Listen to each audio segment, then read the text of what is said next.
봅니다. 하나님의 말씀은 사도행전 제5장 우리 7절에서 11절에 있는 말씀 보겠습니다. 자, 7절에서 11절 말씀을 우리 교독합니다. 3시간쯤 지나 그의 아내가 그 일어난 일을 알지 못하고 들어오니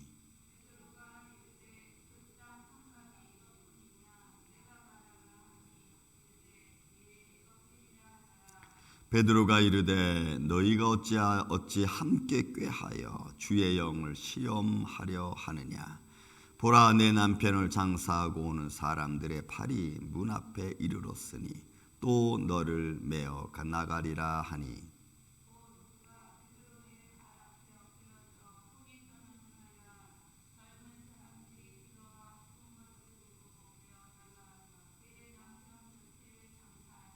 온 교회와 이 일을 듣는 사람들이 다 크게 두려워하니라. 아멘. 자, 여러분, 이 5장에 사도행전 5장에 나와 있는 이 초도 1절부터 11절까지 아나니와 삽비라 이야기는 사실 오늘날에도 우리가 성령을 속이고 그리고 우리 마음속에 역사하신 하나님의 의를 우리가 분별하지 못하고 또 하나님이 우선이 아닌 내 삶이 우선으로 생각하는 이들에게 사실은 많이 경종을 주는 말씀이 아닐 수 없습니다. 왜냐하면 예수 그리스도의 십자가 사건 후에 사도들을 통하여 하나님의 거룩한 성령의 역사를 이루어가고 하나님의 복음이 사도들을 통하여 증거되어지고 또 예수 그리스도의 죽음과 부활을 본 사람들에게 성령이 함께 역사해서 복음이 증거되어지고 있는 이때에 그 복음에 전해지는 말씀을 확증시켜주고 선포되어지는 말씀에 권능 있게 해주시게 성령이 역사하고 계시는 겁니다. 근데 그 성령의 거룩한 역사를 또 사도들을 통하여 증거되어지는 말씀 한마디 한마디가 성령의 역사 가운데 이루어지는데 그 역사 가운데서 감동하심과 또 그들의 어떤 믿음의 어떤 모습을 보이기 위해서 사람들을 보이기 위해서 행했던 어떤 행위들이 하나님의 영광을 가리는 일이 되면은 여러분 이건 안 되는 거거든요. 그러니까 하나님의 영광을 가리고 또 하나님의 어떤 은혜가 없어지고 거짓말처럼 되어지는 이런 사건을 만들 수도 없고 나타내서도 안 되는 겁니다. 그러니까 사도들의 선포되어지는 말씀에 성령님이 역사해 주시고 그 말씀들을 강건하게 하신 것이 이 당시 초대교회에 나타난 성령의 역사 중에 하나고 복음 전파의 가장 중요한 역할을 감당했던 일 중에 하나입니다. 그 중에 이제 소위 그들이 말하는 서로 사랑으로 하나 뭉켜지고 서로 섬겨지고 어떻게 보면은 그들의 말 한마디 한마디는 성령의 어떤 거룩한 역사가 이루어질 수 있는 그런 사건과 상황들을 만들어가는 거죠. 그런데 이 아나니와 삽비라는 그들이 정확하게 어떤 사람인가는 나오지 않았어요. 그런데 여러분 보세요. 자, 아나니와 삽비라 자기가 성령의 감동을 받아서 그리고 자기의 소유를 팔아 사도들 앞에 갖다 내어놓을 정도가 된 정도의 사람이라면 적어도 평신도는 아닐 거예요. 금방 믿은 사람들은 아닐 거예요. 적어도 복음을 먼저 예수님께로부터 들었다든지 아니면 예수 그리스도의 죽음과 어떤 부활을 보았다든지 어느 정도 이런 어떤 믿음의 위치가 좀 있는 사람들일 거라고. 그렇죠? 그러니까 자기들의 삶이 다른 사람들에게서 보여질 때에 어느 정도 좀 위치가 있는 사람들의 모습일 거예요. 왜?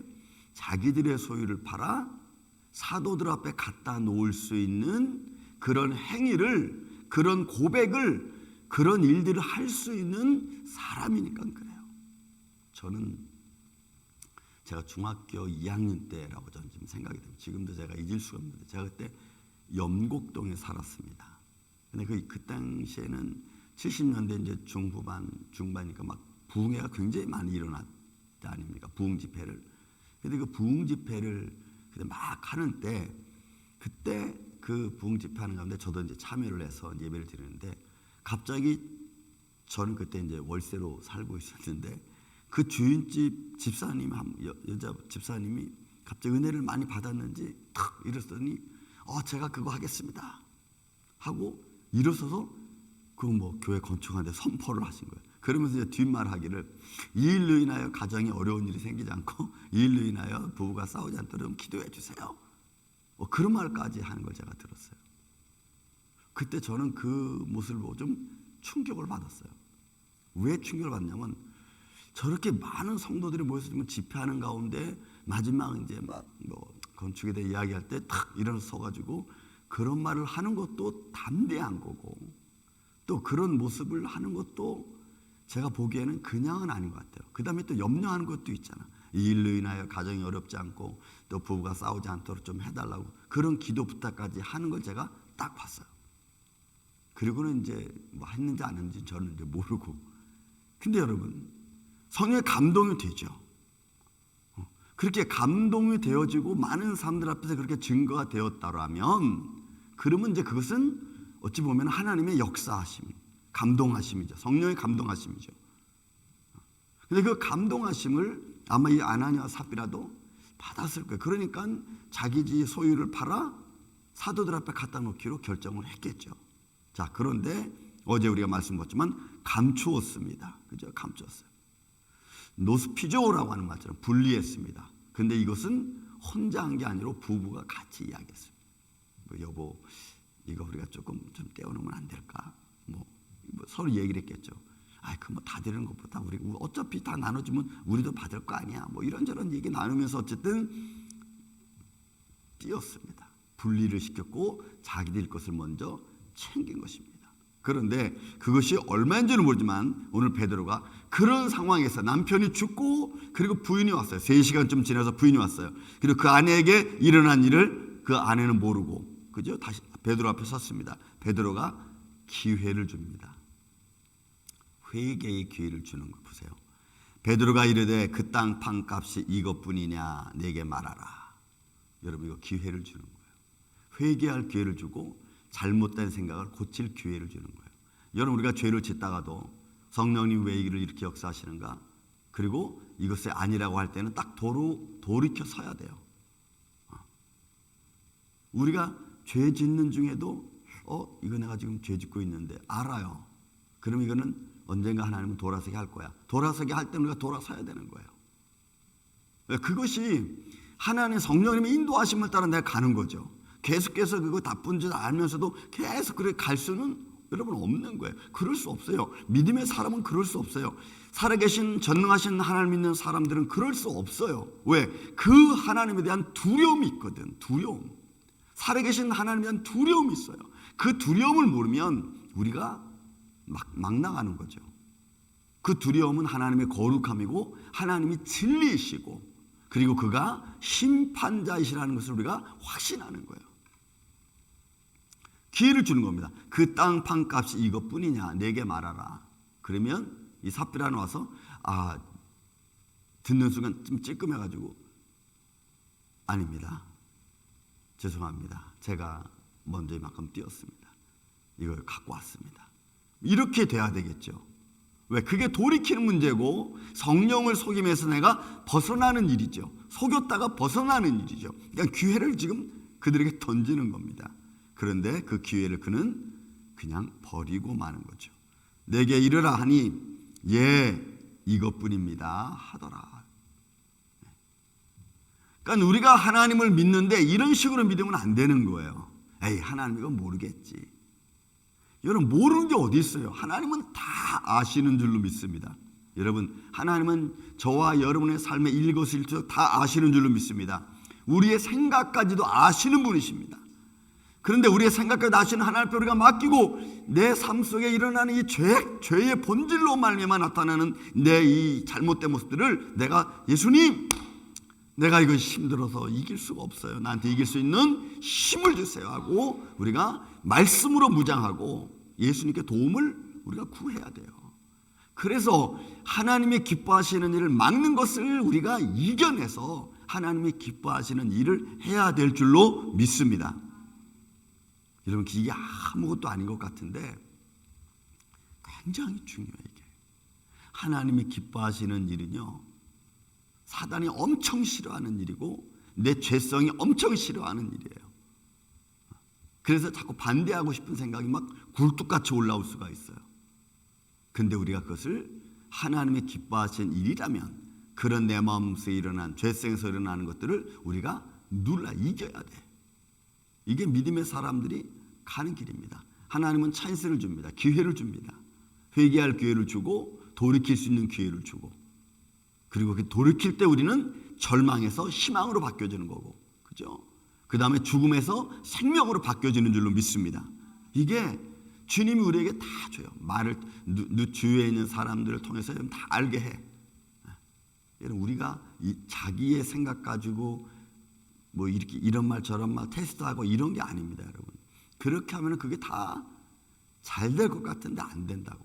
우리 믿음의 길이 무언가를 먼저 보는 게 여러분 너무너무 중요해. 보세요. 또 베드로가 이 말을 듣고 나서 하는 말이 이겁니다. 보세요. 이제는 더 이상 할 말이 없는 거예요. 베드로가 말합니다. 9절. 베드로가 이르되 너희가 어찌 함께 꾀어. 여러분, 이 꾀다는 말이 함께 의논하는 거예요. 그러니까 진리를 반대하는 겁니다. 여기서 꾀는 진리를 반대하는 거예요. 그러니까 올바로 가야 될 것에 대하여 반대로 가는 거예요.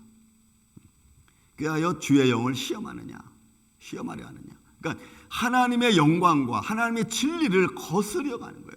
그들이 살아계신 하나님을 두고 맹세한 것, 그것을 지금 자기들의 인간의 본심과 욕심 때문에 부정하는 거예요. 그러니까 여러분, 이게 우리가 그래서 신명기 말씀 보면은 우리의 마음의 소원을 아시는 주님, 믿습니까 여러분? 우리의 속에 우리가 무슨 생각을 하는지 무슨 말을 할 건가지도 아시는 주님, 믿습니까 여러분? 마태복음 11장에 말씀하죠. 너희가 말하기 전에 이미 하나님께서 너에게 무엇이 있어야 될 줄로 아신다 그랬거든.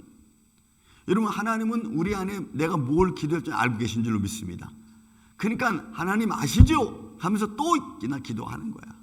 또 왜 하나님 또 그렇게 하시기를 하나님은 원해. 그게 고백이거든. 고백. 내가 입을 통해서 고백함으로 하나님의 도움을 요청하는 고백이거든요. 그러니까 어찌 함께 꾀하여 주의 영을 시험하려 하느냐. 마치 하나님이 안 계신 것처럼, 네가 그렇게 고백했던 것을 안 해도 괜찮은 것처럼 되는 그런 현장을 만들지 말라는 거죠. 그러니까 여러분, 우리가 보이지 아니하시는 하나님의 영광과 그의 인도하심을 우리는 안 보이니까 그냥 자꾸 무시하려고 하는데, 여러분 그럴 수 없어요.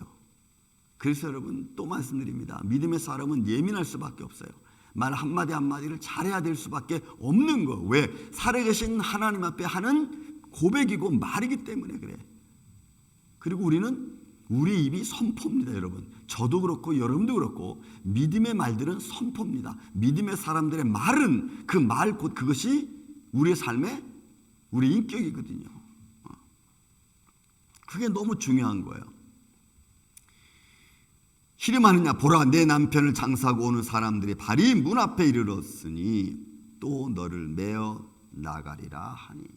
이건 뭐예요? 네가 성령을 속이고 하나님의 영광을 가리고 하나님의 존재를 무시하는 행동을 내가 했으니까 더 이상 너에게는 너의 생명의 가치가 없는 거예요. 그 생명을 걷어가는 거예요. 그러니 여러분, 하나님의 영광을 가리는 일이, 살아계신 하나님을 부정하는 일이 얼마나 무서운 것인지 우리는 이런 말씀을 통해서 아는 거예요. 자기의 탐심과 자기의 욕심 때문에 살아계신 하나님 앞에 인정해놓고 다시 그 하나님을 부정하는 행위는 하나님이 원치 않는 거예요. 그러니 이 시대를 우리가 바라보면서, 이 시대는 점점 자기의 욕망과 욕심과 탐심과 자기의 즐거움 때문에 하나님의 영광과 하나님의 거룩함과 하나님을 경건하게 해야 될 모든 일들에 인간의 완악함, 자기의 즐거움으로 그걸 바꿔놓으려고 하잖아요. 그래서 여러분, 제가 가진 책 중에 그런 제목을 가진 책이 있어요. 뭐냐면 예배는 콘서트가 아니라 그랬어요. 예배는 콘서트가 아닙니다. 우리 삶 속에 하나님 앞에 영광과 찬양을 드리는 것은 너무너무 중요한 일이에요. 콘서트가 아니에요. 예배는 콘서트 될 수가 없어요. 예배가 사람이 즐겁게 하는 것이 될 수가 없어요. 물론 하나님의 영광이 임하면 즐겁죠. 기쁘죠. 근데 우리가 하나님의 앞에 드려지는 예배를 내 즐거움으로 드릴 수는 없는 거예요. 베드로가 이 말을 하고 나니까 곧 그가 베드로의 발 앞에 엎드려져 혼이 떠나는지라. 젊은 사람들이 들어와 죽은 것을 보고 메어다가 그 남편 곁에 장사하니라. 그리고 온 교회가 이 일을 다 보고 듣는 사람들이 크게 놀랐어. 왜요? 이거 하나님을, 성령님을 속였다가는 큰일 나는구나. 살아계신 하나님을 부정했다가는 큰일 나는구나. 그렇죠? 이런 우리의 삶이 이런 믿음의 견각심을 다 갖고 있어야 돼요.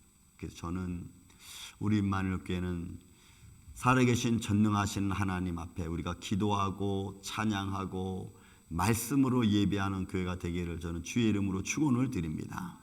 그래서 우리의 삶의 어떤 모습에도 내가 믿음으로 고백한 것은 믿음으로 실천해 갈 수 있는, 그래서 여러분 우리가 고백하는 것도 조심스럽게 잘 해야 돼요.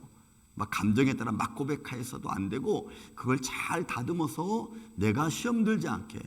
왜? 마귀는 또 그런 것도 이용할 수 있거든. 나를 막 성령이 충만하니까 마귀가 슬쩍 건드려가지고 막 과열되게 내가 막 고백하게 될 수도 있어요. 잘못하면은. 그러면 이게 또 시험이 될 수도 있다고. 그러니까 믿음으로 잘 고백하고 믿음으로 잘 분별하고 또 믿음에 따라서 내가 잘 함으로 내가 내 생활, 신앙생활에 시험 들지 않고 내 기도 생활에 내가 시험 들지 않고 오히려 하나님의 영광을 잘 이루어 갈 줄 아는, 그래서 하나님의 열매를, 주님이 내게 주신 열매를 우리가 보고 그 열매에 맞추러, 믿음의 열매에 맞추러 우리가 담대히 걸어가는 이 아침에 저와 여러분 되시기를 예수님의 이름으로 축원을 드립니다. 사랑과 은혜가 많으신 아버지 하나님 감사합니다. 오늘도 우리가 믿음 안에 서 있기를 원합니다. 주님, 오늘 아나니아와 삽비라의 모습을 바라보면서 살아계신 전능하신 하나님을 믿고 또 믿음 안에 고백했던 것들을 인간의 탐심과 욕심으로 말미암아 그 하나님을 향한 고백을 거짓으로 만들고 바꾸는 이런 어리석음을 우리도 범하지 않도록 주님 우리를 붙들어 주시옵소서. 그래서 우리 임마누엘 장로교회가 믿음 안에 굳게 서고 살아계신 전능하신 하나님 온전히 믿어 신령과 진정으로 예비하고 진실한 마음으로 믿음이 연걸어가는 축복된 인생 되게 하여 주옵소서. 예수님, 우리 임마누엘 장로교회 성도들 가정 붙들어 주시고 한 영혼 한 영혼이 믿음에 성장하고 한 영혼 한 영혼이 주님 안에서 충만한 기쁨의 삶을 통하여 아름다운 영적 열매가 맺어지는 축복된 인생이 되기를 원합니다. 주님께서 영육간에 아울러 강건하게 하여 주셔서 이 모든 아름다움을 누리며 기쁘며 또한 서로 섬기는 일로 나아갈 수 있도록 주님 함께하여 주실 줄로 믿사옵고 사랑이 많으신 예수님의 이름으로 기도하옵나이다. 아멘.